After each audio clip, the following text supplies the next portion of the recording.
সে এক আজব রঙের দেশ, সেথা রাজার হরেক রকম বেশ। বিটকেলে সব চরিত্রদের নেই কো সেথায় শেষ। হ্যাঁ, কিছু গল্পের কখনো শেষ হয় না, কিছু গল্প আমাদের জীবনের সাথেই বাড়তে থাকে। সেই গল্পগুলো জানে আমাদের ছোটবেলায় লুকিয়ে আচার চুরির ঘটনা, কিংবা অঙ্কের স্যারের কাছে জোরে কানমোলা খাওয়ার কষ্টের দিনগুলোর কথা। মারকাটারি খুনের গল্প থেকে ভয়ে কাঁপতে থাকা ভূতের গল্প, সবই তো চলতেই থাকে। চলুন আজ বরং যাওয়া যাক এমন এক গল্পের খোঁজে যার খাঁজে খাঁজে লুকিয়ে আছে আমাদের ছেলেবেলা। শুনতে থাকুন আজকের নিবেদন, সুলেখক সুকান্ত দাশের কলমে দাশুর সেকেন্ড ইনিংস।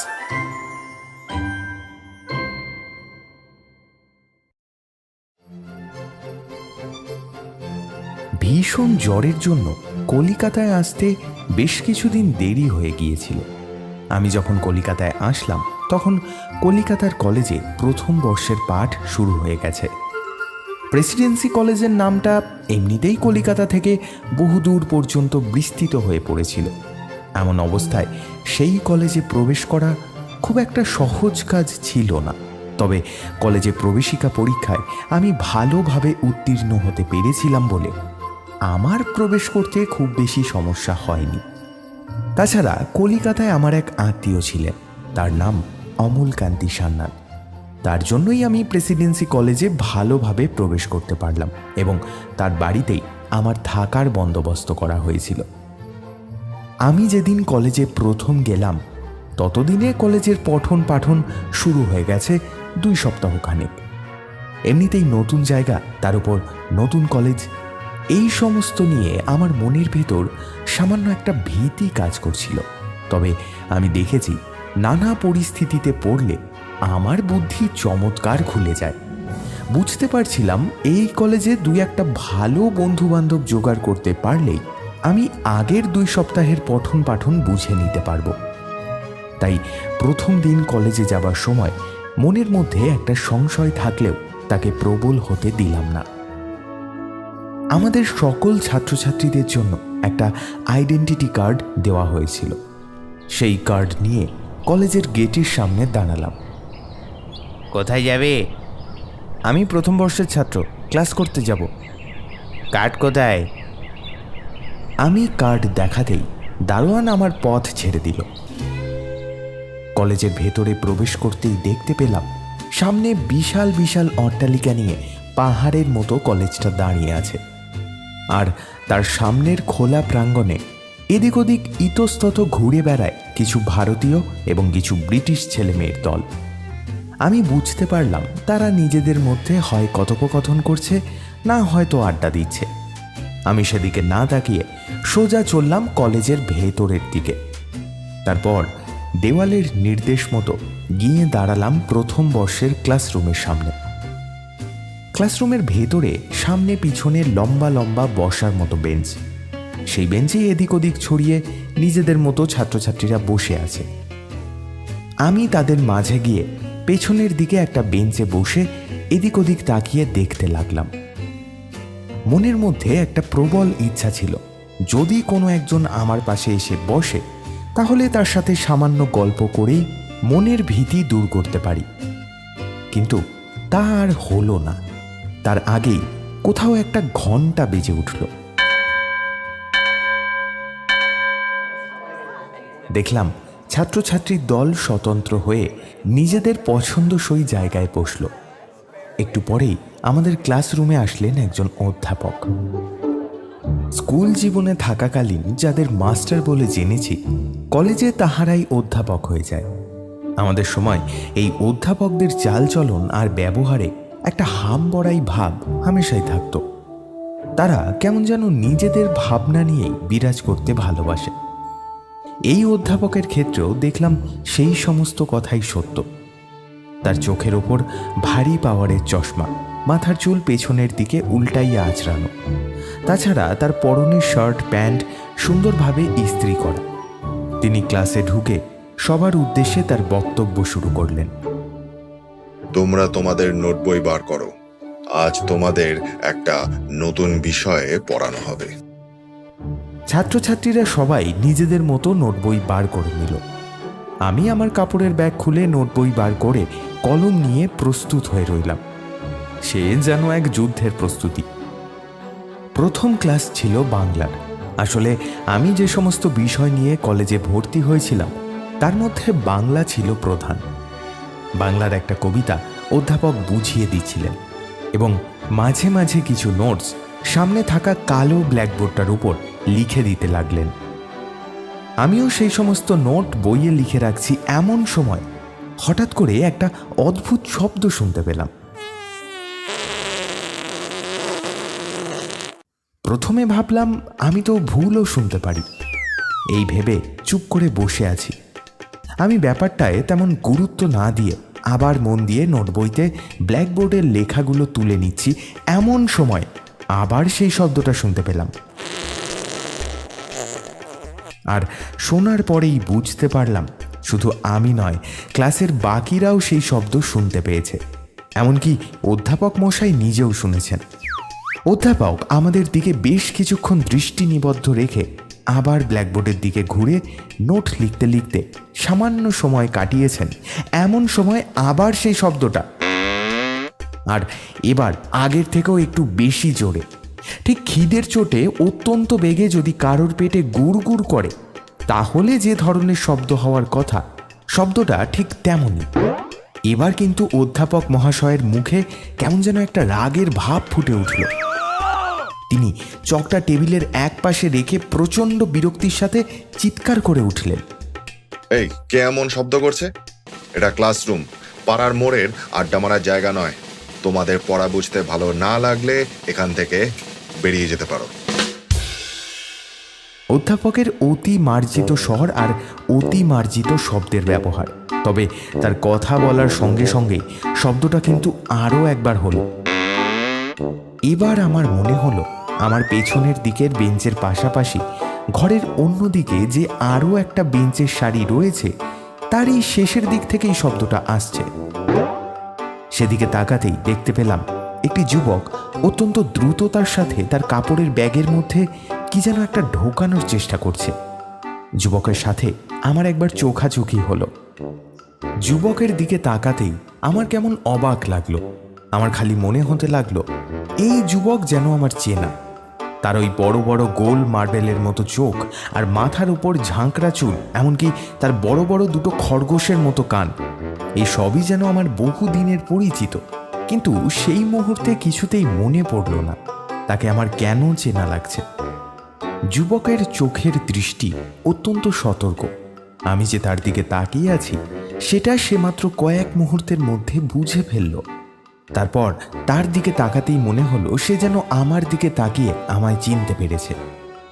ফিস ফিস শব্দে তার দিক থেকে কেবল একটা কথা ভেসে এলো, শ্যামসুন্দর, শ্যামসুন্দর। কথাটা ভেসে আসা মাত্রই আমি যুবককে চিনতে পারলাম। আরে এই যে আমাদের স্কুলের সেই দাশু। দাশু আমাদের স্কুল অনেক বছর আগে ছেড়ে দিয়েছিল। শুনেছিলাম কলিকাতায় কোথায় একটা কি কারণে তাকে চলে আসতে হয়েছে, কিন্তু এত বছর পরে এমন অপ্রত্যাশিতভাবে যে এই কলেজে প্রথম দিন এসেই তার দেখা পাবো তা বুঝতে পারিনি। সে যেন আমায় দেখতে পেয়ে বড়ই আনন্দিত হয়েছে। সে আমায় আরও কিছু বলবার চেষ্টা করবার আগেই অধ্যাপক তার দিকে তাকিয়ে হুঙ্কার দিলেন, এই এই তুমি তুমি উঠে দাঁড়াও। দাশু বাক্য ব্যয় না করে উঠে দাঁড়ালো। অধ্যাপক মহাশয় তার দিকে সন্দিগ্ধ দৃষ্টিতে কিছুক্ষণ তাকিয়ে রইলেন। তুমি শব্দ করেছো অমন? দাশু বেঞ্চের ওপর দাঁড়িয়েছিল, সেইভাবেই কেমন একটা বোকার মতো মুখ করল। আমি না তো মাস্টার মশাই, আমি অমন শব্দ করব কি করে? আর তাছাড়া অমন শব্দ তো মুখ দিয়ে বার করা যায় না।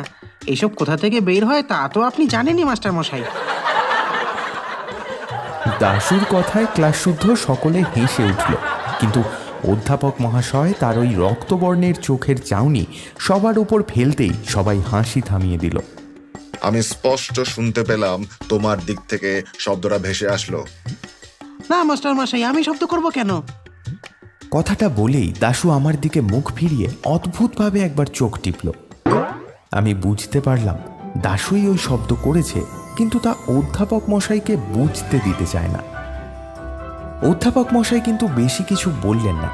তিনি আবার মন দিয়ে তার ক্লাসের পড়া বুঝিয়ে দিতে লাগলেন। আমরাও মন দিয়ে পড়া বুঝে চলেছি। বেশ কিছুক্ষণ সময় এভাবে কেটে গেল। তারপর আবার সেই শব্দটা আমরা শুনতে পেলাম। এবার আর অধ্যাপক মশাইকে আটকায় কে? প্রচণ্ড রেগে একেবারে শেষের দিকে দাশুর বেঞ্চের সামনে গিয়ে দাঁড়ালেন তিনি। এবার কিন্তু আমি স্পষ্ট শুনেছি তুমি নিজেই শব্দ করেছো। এখন দেখাও দেখাও তুমি কি দিয়ে ওই রকম শব্দ করছো। দাশু ধরা পড়ে যাবার দুঃখের মতো ভঙ্গিতে তার ব্যাগটা সামনের দিকে এনে অধ্যাপক মহাশয়ের কাছে খুলে দিল। তারপর ব্যাগের ভেতর থেকে বইপত্র, খাতা, পেন এই সমস্ত বাইরে বের করে ব্যাগ উল্টাইয়া অধ্যাপকের সামনেই মেঝের উপর ঝাড়তে লাগলো। তার ভাবটা এমন যেন তার ব্যাগের ভেতরে কিছু থাকলে তা বাইরে এসে পড়বে, কিন্তু তার ব্যাগের ভেতর থেকে তেমন কিছুই বাইরে আসলো না। এসব দেখে অধ্যাপক মশাই মনে মনে খানিকটা চিন্তিত হইলেন। তারপর একবার আমার দিকে আর একবার পেছনের দিকে বসে থাকা বাকি যুবকদের দিকে ভালো করে তাকিয়ে তিনি আবার ফিরে গিয়ে নিজের পড়ানোতে মন দিলেন। এরপর কিন্তু আর কিছুই হলো না। অধ্যাপক মহাশয় তার পড়ানো শেষ করে আমাদের পরের দিনের জন্য কাজ বুঝিয়ে দিয়ে বাইরে চলে গেলেন। তিনি চলে যেতেই সামনের দিক থেকে এক যুবক এসে দাশুর একদম সামনে দাঁড়ালো। তোমার নাম কি ভাই? আমার নাম দাশরথী। তোমার নাম কি ভাই? আমার নাম হলো গিয়ে গণেশ। আচ্ছা ভাই, তুমি হঠাৎ তখন ওরকম শব্দ কি করে করেছিলে বলো তো? দাশু তখন বেঞ্চের এক পাশ থেকে একটা বালিশের মতো ছোট্ট কি একটা জিনিস বার করে দেখালো। তার হাতে সেই জিনিসটা দেখার সাথে সাথে সামনের দিক থেকে 2-3 যুবক উঠে এসে দাশুর চারপাশে ঘিরে ধরল। সঙ্গে সঙ্গে আমার মনে পড়ে গেল স্কুলের কথা। স্কুলে যখন আমাদের এমন কিছু ঘটত তখন দাশুকে কিংবা অন্য ছাত্রদের ঘিরে এই রকমই ছাত্রদের দল জমা হয়ে যেত, কিন্তু এ বোধহয় কলেজ বলেই বেশি কেউ উৎসাহ দেখাইল না। তাই কিছুক্ষণ বাদে যে যার মতো চলে গেল।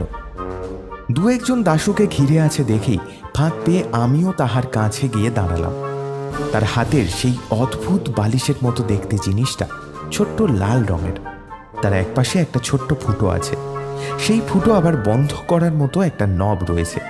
সেই নব খুলে বালিশের উপর আস্তে করে চাপ দিলে যে শব্দটা বাইরে বার হইয়া আসে তা ঠিক সেই শব্দটার মতোই বলে মনে হয়, যা প্রথমেই আমি বর্ণনা করেছি। এই দৃশ্য দেখে আমি হেসে উঠলাম। আমার সেই হাসিতে যোগ দিল সেই গণেশ নামের যুবক, এমনকি আমাদের ঘিরে থাকা কয়েকজন যুবকও।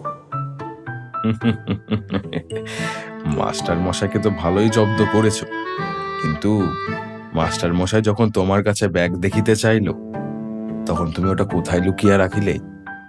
দাশু তখন নিজের পরনের পাঞ্জাবির ভেতরে তার ঢলা ফুল প্যান্টের মধ্যে কোমরের কাছে গুপ্ত পকেটের জায়গাটা দেখাইল।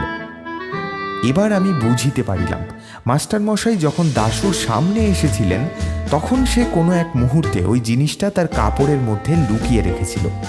সমস্ত ব্যাপারটা সবাই বুঝতে পারতেই সেই যুবকের দল ছাড়াও বাকিদের মধ্যেও একটা হাসির রোল উঠল। কিন্তু তুমি হঠাৎ মাস্টার মশাইকে অমন জ্বালাতে গেলে কেন? হ্যাঁ, কেন তোমরা দেখনি? উনি গত পরশু একটা ছেলেকে ক্লাসে ঢুকতেই দিলেন না, কারণ উনি ছেলেটিকে কোনো এক স্বদেশী আন্দোলনের সময় স্বদেশীদের সাথে কাজ করতে দেখেছিলেন। এবার তোমরাই বলো, ওনার কি এমনটা করা উচিত ছিল? ও বাবা, এরকম ঘটেছে? তা তো জানিই না। না না, তুমি বেশ করেছো। ওনাদের মতো মানুষকে এইভাবেই শিক্ষা দেওয়া উচিত। আমার তরফ থেকে তুমি এর দরুন আজ কলেজ শেষে 1 কাপ চা আর বিস্কুট খাবেই। যুবকটির এই শেষের কথায় দাশুর মুখে হাসি ফুটে উঠল। এই সমস্ত দেখে হাসতে হাসতে আমারও হঠাৎ একটা কথা মনে পড়ে গেল, সেই ছোট্টবেলার দাশুর কথা, যাকে আমরা পাগলা দাশু বলে জানতাম। ভেবেছিলাম হয়তো বড় হওয়ার সাথে সাথে তার পাগলামি শেষ হয়ে যাবে, কিন্তু আজ দেখে মনে হলো না, পাগলা দাশু আজও হয়তো পাগলাই রয়ে গেছে। দাশুর ব্যাপারে আরও অনেক কিছুই জানতে পারলাম। সে শহরে এসে প্রথমে তার মামার বাড়ি দিয়েছিল, তারপর সেখানে থেকেই নিজের বাকি পড়াশোনা শেষ করেছে। আসলে দাশুর ছোটবেলা থেকেই অঙ্কে এবং অন্যান্য বিষয়ে বেশ ভালোই মাথা ছিল। তার বুদ্ধি যে অসাধারণ ছিল তার অনেক নমুনা আমি আগেই পেয়েছি। শহরে এসে বোধহয় সে মন দিয়ে পড়াশোনা করেছিল, তাই পাশ করতে তার খুব একটা সমস্যা হয়নি। তারপর এই কলেজের প্রবেশিকা পরীক্ষা দিয়ে এখানে ঢুকতে পেরেছে, মানে পড়াশোনায় তার উন্নতি হয়েছে। তবে পড়াশোনার পাশাপাশি দাশু যে আরও একটা কাজ করে তা তার কাছ থেকেই জানতে পারলাম। সে সকালে উঠে খবরের কাগজ শিয়ালদা স্টেশন থেকে এনে বিলি করে, আর বিকেলে কলেজ শেষ করে বাড়ি যাওয়ার পরে তার মামার দোকানে বসে। এই সমস্ত শুনে বেশ ভালোই লাগলো। তাহলে মাথায় বুদ্ধি হয়েছে, আগের মতো পাগলা নেই আর। কিন্তু আমার এই ধারণাটা বেশি দিন স্থির হলো না। এরপরে এমন একটা ঘটনা ঘটলো যাতে আমার মনে হলো দাশু শুধু বড়ই হয়েছে, তার বদল কিছুই হয়নি।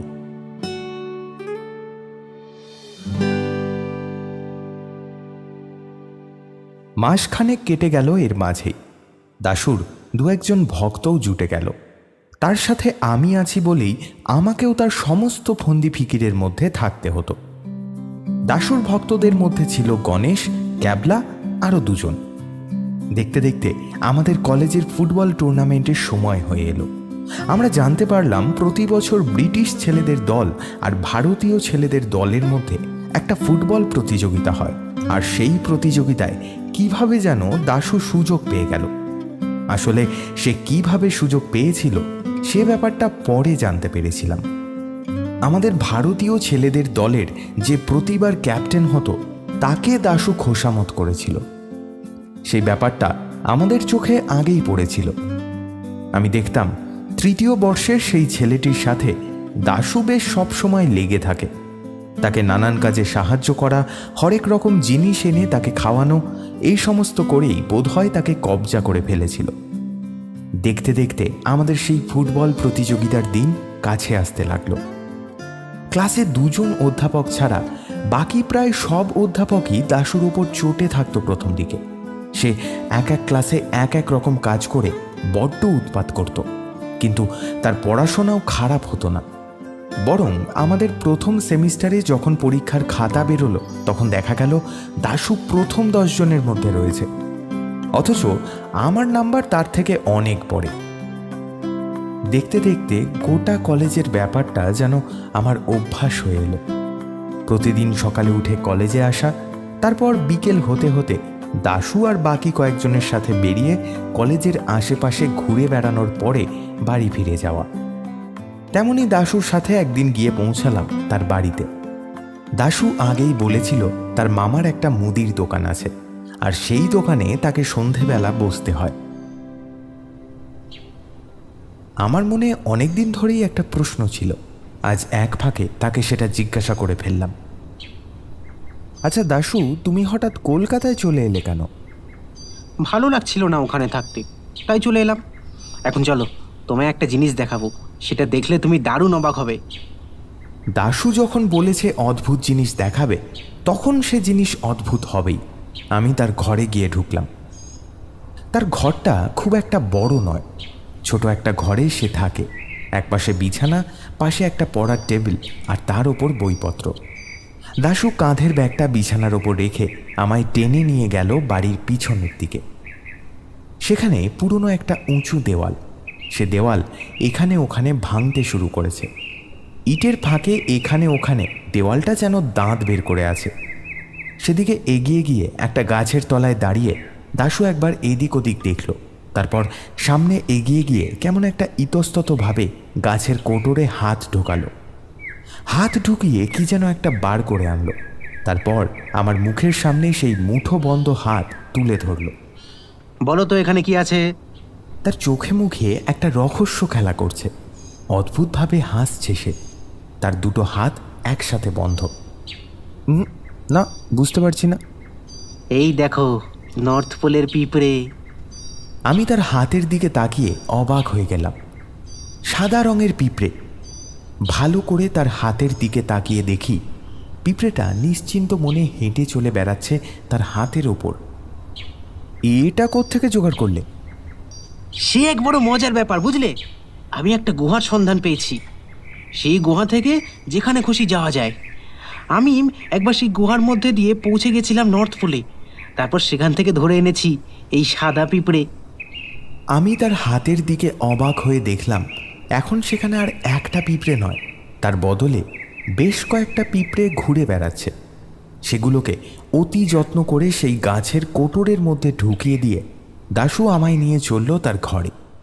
ব্যাপারটা এমন যে আমার বিশ্বাস করতে মন চাইছিল না, কিন্তু সাদা রঙের পিঁপড়েগুলোকে আমি নিজের চোখে দেখেছি, তাই নিজের উৎসাহ চেপে রাখতে পারছিলাম না। আমায় সেই গুহাটা তুমি দেখাতে পারবে দাশু? দাশু এই কথায় কেমন যেন চমকে ওঠে, চারিদিকে একবার তাকালো, তারপর মুখে আঙুল দিয়ে আমাকে চুপ করার ইঙ্গিত করলো। এই চুপ চুপ চুপ, ও কথা বাইরে কাউকে জানানো যাবে না। তবে আমি চাইলেও তোমাকে সেই গুহা দেখাতে পারবো না। আসলে বছরের একটা বিশেষ দিনে ওই গুহাটা খুলে যায়, আর কেবল তখনই সেখানে যাওয়া যায়। সে গুহার সন্ধান তুমি কোথায় পেলে? আরে সে এক দারুণ ব্যাপার। একদিন এক সাধু বাবা আমাদের বাড়িতে এসেছিল। সাধু বাবাকে বেশ করে খাইয়ে দাইয়ে তার কাছ থেকে ওই গুহার সন্ধান আমি জানতে পেরেছিলাম। তবে সময় সুযোগ হলে তোমায় সেই গুহাতে করে আমি মরুভূমিতে নিয়ে যাব একদিন ঠিকই। সেখান থেকে একটা কিছু ধরে আনতে হবে, বুঝলে? আমার কাছে মরুভূমির কোনো প্রাণী নেই। দাশুর সাথে যতই মিশতে লাগলাম ততই বুঝতে পারলাম তার পাগলামি এখনও কমেনি। তার বদলে সে সমস্ত কিছুতেই কেমন সব উদ্ভট কথাবার্তা বলে। কিন্তু সেই সাদা পিঁপড়ের ব্যাপারটা কিছুতেই আমার মন থেকে গেল না। এই করতে করতে এসে পড়ল সেই ফুটবল খেলার দিন। কলেজের পাশের মাঠেই ফুটবল খেলার আয়োজন করা হলো। আমাদের ভারতীয় ছেলেদের দলের মধ্যে দাশুও রয়েছে। সে যে জার্সিটা পরেছে সেটা তার শরীরে ঢল ঢল করছে, তাকে এমন অদ্ভুত দেখাচ্ছে তা বলে বোঝানো যাবে না। আমি, গণেশ, ক্যাবলা আরও অনেকে মাঠের বাইরে সাইড লাইনের পাশে দাঁড়িয়েছিলাম। মাঠে নেমে দাশু আমাদের দিকে তাকিয়ে একবার বুড়ো আঙুল দেখালো। তবে সেই বুড়ো আঙুল দেখানোর অর্থ আমি তখন বুঝতে পারিনি। যথারীতি খেলা শুরু হলো। দাশুকে দেখলাম গোল পোস্টের আশেপাশে মাঝে মাঝে ঘুরঘুর করে বেড়াচ্ছে। আসলে দাশু খেলছিল ডিফেন্সে। প্রতিপক্ষের কেউ বল নিয়ে গোলের কাছে এলেই দাশু অদ্ভুতভাবে তার দিকে ছুটে যাচ্ছিল, আর সেই বেচারা ভয়ে সামান্য হতভম্ব হয়ে গেলেই দাশু সেই সুযোগে বল কাটিয়ে নিয়ে ঠেলে দিচ্ছিল মাঝ মাঠের দিকে। রেফারিকে দেখলাম দুবার দাশুর কাছে গিয়ে কি যেন কথা বলতে, কিন্তু দাশু বারবার মাথা নাড়াতে লাগলো। এইভাবেই খেলা চলছে। এমন সময় হঠাৎ দেখতে পেলাম আমাদের গোলকিপার কেমন সব অদ্ভুত অঙ্গিভঙ্গি করছে। মাঝে মাঝেই মনে হচ্ছে সে বিরক্ত হয়ে মাটির দিকে তাকাচ্ছে, আবার নিজের শরীর থেকে কি যেন ঝেড়ে ফেলার চেষ্টা করছে। দাশু সেদিকে তাকিয়ে দেখল, তারপর আমাদের দিকে তাকিয়ে আরও একবার বুড়ো আঙ্গুল দেখালো। হাফ টাইমের আগে কিন্তু আমরা একটা গোল খেয়ে গেলাম। সেই গোল খাওয়ার পর দাশুর সে কি হম্বিতম্বি, মনে হলো সেই যেন এই দলের ক্যাপ্টেন। আসল ক্যাপ্টেন কিছুই বলছে না, অথচ দাশুকে দেখে মনে হচ্ছে তার প্লেয়ারদের মাঝে মাঝেই কি যেন বলে চলেছে। এসব কিছুর কোনো মাথামুন্ডুই আমরা বুঝতে পারছিলাম না। তবে হাফ টাইমের বিরতি হতেই আমরা দাশুর কাছে গিয়ে পড়লাম। এই দাশু, তুমি এরকম করছো কেন বলো তো? আর অত হম্বিতম্বি করে তুমি কাকে ধমকাচ্ছ? হ্যাঁ, সবাহাম্মকের দল। বারবার বলছি আরেকটু সময় নিতে। হাফ টাইমের আগে আমরা কিছুতেই জিততে পারবো না। আমরা জিতবো হাফ টাইমের পরে। কেন, হাফ টাইমের পরে কি দলের ভালো কেউ মাঠে নামবে? ভালো কেউ? আমার থেকেও ভালো কেউ আছে বুঝি? আমি যতক্ষণ মাঠে রয়েছি ততক্ষণ আমরা এখান থেকে হেরে ফিরবো না, বুঝলে? দেখোই না এরপর কি হয়। ব্যাপারটা যে কি হতে চলেছে তা আমি কিছুতেই বুঝতে পারলাম না। তবে এটা বুঝতে পারলাম সেই ছোটবেলার দাশুর পাগলামি কিংবা তার বুদ্ধির কোনো একটা নমুনা আমরা দেখতে চলেছি। হাফ টাইমের পরে আমাদের দলে অন্য একজন প্লেয়ার নামলো, আর তারপর থেকে বারবার আমাদের দলের ফরওয়ার্ড আর মাঝ মাঠের প্রতিপক্ষের গোলের কাছে পৌঁছে যাচ্ছিল। প্রথমে তেমন কিছুই হলো না, আমরা আর একটা গোল খেয়ে গেলাম, আর আমাদের করা মাত্র একটা শট ওদের গোল পোস্টের ওপর দিয়ে উড়ে গেল। এবার হঠাৎ করে যেন খেয়াল করলাম আমার পাশে গণেশ নেই। গণেশ আবার কোথায় গেল সেটাই ভাবছি, এমন সময় দেখি গণেশ আমার কাছে ফিরে আসছে। আর তার হাতে আবার একটা টিনের কৌটো। ব্যাপারটা নিয়ে তখন মাথা ঘামানোর সময় ছিল না, তাই আমরা খেলা দেখতে লাগলাম। এদিকে মাঠের পাশে বেশ অনেকেই জড়ো হয়েছে, তাদের মধ্যে দু একজন অধ্যাপকও রয়েছেন। আসলে এই ভারতীয় দল আর ব্রিটিশ দলের মধ্যে খেলাটা নাকি বেশ জমে প্রতি বছর, তবে এবার আমরা তেমন সুবিধা করতে পারছি না।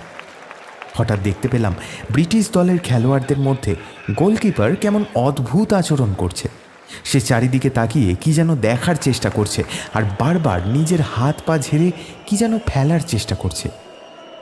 এমন করতে করতে হঠাৎ করেই আমাদের ফরওয়ার্ডের একটা বল নিয়ে স্ট্রাইকার উপরের দিকে উঠে গেল আর গোলের মধ্যে মারল শট। গোলের মধ্যে গোলকিপার সেই বলটা কিছুতেই রুখে দিতে পারল না। সবাই চিৎকার করে উঠল, গোল গোল। আমরাও সাথে চিৎকার করে উঠলাম। তবে দাশুর দিকে তাকিয়ে দেখি সে মুচকি মুচকি হাসছে। আবার খেলা শুরু হলো। আবার বেশ কিছুক্ষণ চলার পর আমরা আবার একটা গোল দিয়ে দিলাম, কিন্তু বুঝতে পারলাম গোলটা আমাদের প্লেয়ারের গুণে নয়, বরং প্রতিপক্ষের গোলকিপারের অন্যমনস্কতার জন্য। প্রথমে আমি অবাক হয়ে গেলাম। মাঠের পাশে দর্শকদের উৎসাহ যেন ফেটে পড়ছিল।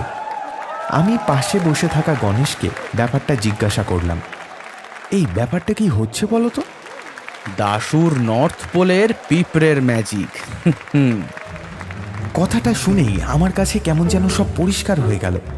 আমি বুঝতে পারলাম আমাদের গোলকিপার আর ওদের গোলকিপারের এমন অদ্ভুত আচরণের কারণ। বুঝতে পারলাম ওই পিঁপড়ের সাথে ওদের কোনো একটা সম্পর্ক আছে, কিন্তু ততক্ষণে যা হওয়ার হয়ে গেছে। রেফারি একবার প্রতিপক্ষের গোলের কাছে গিয়ে দেখে আসার পরেও কিছুই বুঝতে পারল না। আমি ব্যাপারটা হতবাক হয়ে দেখছিলাম। এখন হয়তো দাশুর জারি জুরি ধরা পড়ে যাবে, কিন্তু রেফারি দেখলাম গোলকিপারকে কি যেন একটা নির্দেশ দিয়ে আবার খেলা চালু করলো। দেখতে দেখতে ব্রিটিশ দলের হলো 2 গোল আর আমাদের হলো 4 গোল। একসময় খেলা শেষ হওয়ার বাঁশি বাজতেই আমরা জিতে গেলাম। তবে ব্রিটিশ ছেলেদের দল রেফারির কাছে বারবার কি যেন অভিযোগ করতে লাগলো, কিন্তু রেফারি সে কথায় কোনো গুরুত্ব দিল না। একমাত্র দাশুকেই দেখলাম সেই গোল পোস্টের কাছে গিয়ে ঘুরঘুর করতে। তারপর একসময় কি যেন দেখে নিয়ে নিশ্চিন্ত হয়ে আবার আমাদের কাছে ফিরে এলো। সে সময় দাশুকে আমি একটা প্রশ্ন করতে যাচ্ছিলাম, তবে সে আবার আঙুল তুলে আমায় চুপ করিয়ে দিল। আমাদের দল খেলায় জিতেছিল বটে, গোটা দলের জন্য একটা খাওয়া দাওয়ার ব্যবস্থা হয়েছিল কলেজের ক্যান্টিনে, সেখানে কিন্তু আমরা বাদ পড়লাম না। দাশুর সৌজন্যে আমি, গণেশ, এমনকি আমাদের সাথে থাকা ক্যাবলা ও আরও 2 জন সেখানে ছুটে গেলাম। বেশ এক প্রস্থ ভারী খাওয়া দাওয়ার পরে দাশুর সাথে বাড়ির রাস্তা ধরলাম। এই দাশু, ব্যাপারটা কি বলো তো? তুমি এমন কি করছিলে যে গোলকিপার ওরকম অদ্ভুত আচরণ করছিল? দাশু আগের দিনের মতোই চারিদিকে একবার দেখে নিয়ে মাথাটা নামিয়ে চাপা স্বরে কথার উত্তর দিল, সব কিছু নর্থ পোলে পিঁপড়েদের খেলা, বুঝলে ভাইয়া? আমি অবাক হয়ে গেলাম। এই চিন্তাটাই আমি মনে মনে করেছিলাম। তার সাথে সাথেই গোটা ব্যাপারটা আমার কাছে আরও একবার পরিষ্কার হয়ে গেল। দাশু ওর সেই নর্থ পোলের সাদা পিঁপড়েগুলো কোনোভাবে ওই দিন গোলপোস্টের কাছে ছেড়ে দিয়েছিল, আর গোলপোস্টের সাদা রঙের গুঁড়োর সাথে সেই পিঁপড়ে মিশে গিয়েছিল। তারপর তারা সুযোগ বুঝে গোলকিপারকে আক্রমণ করে। সে বেচারা পিঁপড়ের আক্রমণ থেকে বাঁচার জন্য কতগুলো গোল খেয়ে বসল। রেফারিকে যখন এ বিষয়ে নালিশ জানিয়েছিল, তখন কিন্তু পিঁপড়েগুলোকে আর দেখা যায়নি। পিঁপড়েগুলো ছিল সেই সাদা লাইনের মধ্যে, আর তাছাড়া সাদা গুঁড়ো তার গায়েও লেগেছিল, তাই পিঁপড়ে আর সেখান থেকে আলাদা করে দেখা যায়নি। এই বিষয় নিয়ে পরে আমি গণেশের সাথে কথা বলে ব্যাপারটা নিয়ে নিশ্চিন্ত হয়েছিলাম। বুঝতে পেরেছিলাম দাশু কেন এমন করেছিল। আসলে যেদিন খেলা ছিল তার 2 দিন আগেই ব্রিটিশ দলের কেউ একজন নাকি বলেছিল ভারতীয় দল কখনো জিততে পারবে না। সে বিষয় নিয়ে দাশুর সাথে তার নাকি একটু কথা কাটাকাটিও হয়, আর সেই কারণেই দাশু এই পথ অবলম্বন করেছিল নিজেদের জেতানোর জন্য। তবে এই ব্যাপারটা গণেশ, আমি আর দাশু ছাড়া আর কেউ জানত না। এই ঘটনার পরে আমি আরও একবার নিশ্চিন্ত হয়ে গেছিলাম যে দাশু একটুও পাল্টায়নি। তবে সেই দাশুই যে স্বয়ং আমাদের ক্লাসের ইংরেজি অধ্যাপককে আক্রমণ করে বসবে তা আমি ভাবতে পারিনি। নমস্কার, আমি অভিজিৎ। আপনি শুনছেন বঙ্গিফাই অডিও স্টোরিজ। গল্প শুরুর আগে একটি ছোট্ট কথা। আপনি যদি এখনও চ্যানেলটিকে সাবস্ক্রাইব না করে থাকেন, দেন please do subscribe to our channel and press the bell icon for further notification. করে দিয়েছেন, অসংখ্য ধন্যবাদ।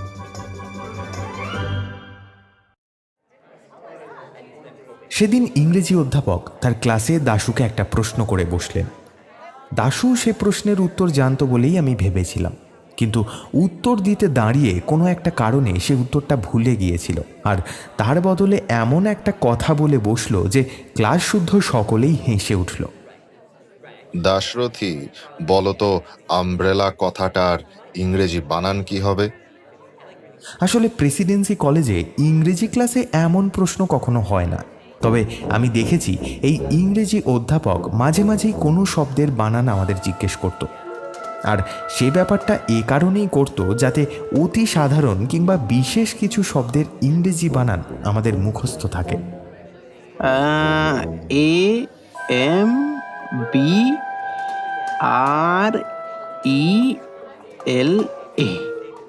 সে কথা শুনে ক্লাস শুদ্ধ সকলে হেসে উঠল।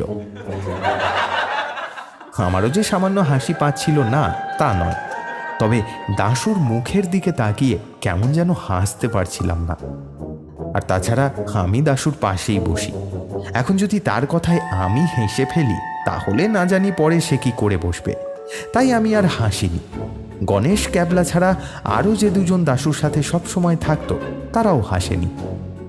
তখন অন্য একজন উঠে সেই বানানটা বলে দেওয়ার পরে সেই অধ্যাপক দাশুকে ক্লাস থেকে বাইরে বার করে দিয়েছিলেন। ক্লাস যখন শেষ হলো আমি দাশুর কাছে গেলাম। হ্যাঁ রে দাশু, তুই আমব্রেলার বানানটা জানিস না? হ্যাঁ জানি। তাহলে তখন এই কথাটা বললি না কেন? ওইতে অ্যাম্ব্রেলা শব্দর বানানটা তো ভুল আছে, আর ভুল বানান আমি কখনো বলি না। ভুল আছে? হ্যাঁ ভুল আছে। আরে ইউ দিয়ে কখনো বাংলার আ উচ্চারণ হয়, তুই শুনেছিস? তেমন তো মাঝে মাঝেই হয়, যেমন ধর সান, এখানে ইউ দিয়ে আ হয়। অত আমার জানার দরকার নেই। ভুল আছে যখন বলেছি তার মানে ভুল আছেই, ব্যাস। আর ভুল বানান আমি কখনো বলবো না। না, দাশুকে কোনো বিষয় নিয়ে বেশি চটাতে আমি পছন্দ করি না, তাই এই ব্যাপারেও করলাম না। কিন্তু সেই ইংরেজি অধ্যাপকের ওপর দাশু যে এত চটেছিল তা আমি বুঝতে পারিনি। তার প্রমাণ পেলাম অন্য একদিন। সেদিন ইংরেজি স্যারের ক্লাসের আগে আমরা সবাই বসে আছি, কিন্তু দাশু বারবার দেখছিলাম স্যারের বসার চেয়ারের দিকে এগিয়ে যাচ্ছে, আবার ফিরে আসছে, আবার একবার এগিয়ে যাচ্ছে। ব্ল্যাকবোর্ডের সামনে গিয়ে চক দিয়ে ব্ল্যাকবোর্ডের ওপর অদ্ভুতভাবে কিছু লিখছে, তারপর সেটা মুছে দিচ্ছে। আসলে দাশু চারিদিকে নজর করে দেখার চেষ্টা করছিল যে কেউ তাকে দেখছে নাকি। যখন নিশ্চিন্ত হলো যে তাকে কেউ আর দেখছে না, তখন স্যারের চেয়ারের কাছে ঝুঁকে কি যেন একটা করলো, তারপর আবার চুপচাপ ভালো মানুষের মতন আমার পাশে এসে বসতেই আমি তাকে চেপে ধরলাম। এই দাশু, তুই কি করলি বলতো? কই কিছু না তো। ব্ল্যাকবোর্ডে চক দিয়ে লিখেছিলাম, তাই চকের গুঁড়োগুলো চেয়ারে গিয়ে পড়েছিল, সেগুলো হাত দিয়ে মুছে দিলাম। আমি তার মুখের দিকে তাকিয়ে বোঝার চেষ্টা করলাম যে সে সত্যি বলছে না মিথ্যে বলছে, কিন্তু তা কিছুই বোঝা গেল না। একটু পরেই ইংরেজি অধ্যাপক ক্লাসে এসে যেতেই দাশুর দিক থেকে আমার মনটা অন্য দিকে ঘুরে গেল। ইংরেজি অধ্যাপক ক্লাসে ঢুকে প্রথমে চেয়ারে বসে বেশ কিছুক্ষণ নিজের সাথে আনা বইটা দেখে নিতেন, তারপর উঠে আমাদের প্রশ্ন করা কিংবা অন্য পড়া বোঝানোর বিষয়টা দেখতেন। সেদিন তিনি চেয়ারে বসে বেশ কিছুক্ষণ নিজের বইয়ের দিকে দেখছেন। এমন সময় হঠাৎ দেখলাম দাশু আমার পাশ থেকে উঠে ঠিক পিছনের দিকে দরজার কাছে কি যেন একটা করছে, আর সেদিকে তাকাতেই দেখতে পেলাম সেখানে একটা বাক্স রাখা। আমি দাশুকে কিছু একটা বলতে যাব তার আগেই দাশুর হাতে দেশলাই জ্বলে উঠল, আর তারপরেই দাশু দৌড়ে এসে আমার পাশে না বসে দুটো বেঞ্চ আগে গিয়ে বসল। একটু পরেই পেছনের দিক থেকে ফুটফাট শব্দ শুনে আমার মনে পড়ে গেল সেই ছোটবেলায় স্কুলের কথা। সেই রামদিনের মিহিদানার হাঁড়িতে দাশু চীনে পটকা পাঠিয়েছিল। এমনই এক পটকার দুমদাম শব্দ উঠতেই সবাই হুলস্থুল কাণ্ড বাজিয়ে দিল। সবার দেখা দেখি ইংরেজি অধ্যাপকও নিজের চেয়ার ছেড়ে উঠতে যেতেই আমরা একটা অদ্ভুত দৃশ্য দেখতে পেলাম। ইংরেজি অধ্যাপক যেন চেয়ার সহ উঠে দাঁড়িয়েছেন। তারপর চেয়ারটা নিজের প্যান্টের সাথে টানতে টানতে দরজার দিকে দৌড়াচ্ছেন। এমন একটা অদ্ভুত দৃশ্য দেখে ক্লাসে হাসির রোল উঠল। জোর করে টানাটানিতে তার প্যান্টের একটা অংশ ছিঁড়ে চেয়ারের সাথেই লেগে রইল। ক্লাস জুড়ে যারা হাসাহাসি করছিল তারা এই ঘটনায় স্তম্ভিত হয়ে চুপ করে রইল। ইংরেজির অধ্যাপক ওই অবস্থাতেই একবার আগুন চোখে আমাদের সবার দিকে তাকিয়ে আস্তে আস্তে ক্লাসের বাইরে চলে গেল। অধ্যাপক বেরিয়ে যাওয়ার বেশ কিছুক্ষণ পরেও ক্লাসের মধ্যে যেন একটা নীরবতা রইল, কিন্তু সেই নীরবতা খান খান করে দিয়ে প্রথম হেসে উঠল দাশু, আর তার হাসির পাশাপাশি হেসে উঠল গণেশ, ক্যাবলা, এবং আস্তে আস্তে দেখতে পেলাম ক্লাসের সবাই হাসতে হাসতে ওর গায়ে লুটোপুটি খাচ্ছে। আমার বুঝতে বাকি রইল না ক্লাসের পেছনের দিকে দরজার কাছে দাশু চিনে পটকা ফাটিয়েছে। আর একটু আগে সে যখন ব্ল্যাকবোর্ডের কাছে ঘোরাঘুরি করছিল তখন কোনোভাবে অধ্যাপকের চেয়ারের ওপর শক্ত কোনো আঠা লাগিয়ে দিয়ে এসেছে। অধ্যাপক সে ব্যাপারটা না বুঝতে পেরেই বসেছেন। তার প্যান্টের সাথে শক্তভাবে সেই আঠা লেগে গেছে, আর বেশ কিছুক্ষণ বসে থাকার জন্য সেই আঠা আর ছাড়তে চায়নি। তখন টানাটানির ফলে তার প্যান্টের পেছনের কিছুটা অংশ ছিঁড়ে সেই চেয়ারেই রয়ে গেছে। দাশু বেঞ্চ ছেড়ে এগিয়ে গিয়ে ব্ল্যাকবোর্ডের কাছে দাঁড়িয়ে জোরে জোরে হাসতে লাগলো।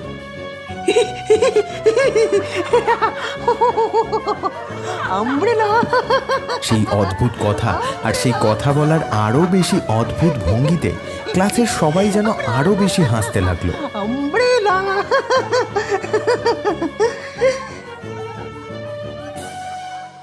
আমাদের গোটা ক্লাসকে একদিনের জন্য সাসপেন্ড করা হলো, কিন্তু বারবার জিজ্ঞাসা করেও জানতে পারা গেল না ওই কাজটা আসলে কে করেছিল। এমনকি চিনে পটকায় আগুন দেওয়ার ব্যাপারে দাশুর কেরামতির কথাও কেউ বলল না। আসলে গোটা ক্লাস এই ঘটনায় কেমন যেন দাশুর ভক্ত হয়ে গিয়েছিল। সেটা তার বুদ্ধির জন্য হোক কিংবা তার অসাধারণ দুষ্টুমি বুদ্ধির জন্য, তা আমার জানা নেই। আসলে ওই ইংরেজি অধ্যাপকের ওপর ক্লাসের প্রায় সকলেই অসন্তুষ্ট ছিল, তাই দাশুর এই কীর্তিকলাপে সকলেই মজা পেয়েছিল। এভাবেই দাশু হয়ে উঠেছিল প্রেসিডেন্সি কলেজের প্রথম বর্ষের একজন নামকরা ছাত্র। এরপরেও দাশু প্রেসিডেন্সি কলেজে এমন আরও অনেক ঘটনা ঘটিয়েছিল, তবে সেসবের কথা না হয় আরও একদিন বলবো। তবে দাশুকে অনেক জোর করার পরেও কিন্তু সে তার সেই অদ্ভুত গুহাটা আমায় এখনও দেখায়নি। বলেছিল বছরের কোনো এক নির্দিষ্ট সময়ে সেই গুহার মুখ খুলে যাবে, তবে সেই সময়টা বোধহয় এখনও আসেনি। একটা ব্যাপার আমি বুঝতে পেরেছিলাম, দাশু সেই আমাদের স্কুলের দাশরথী থেকে গেছে এখনো পর্যন্ত।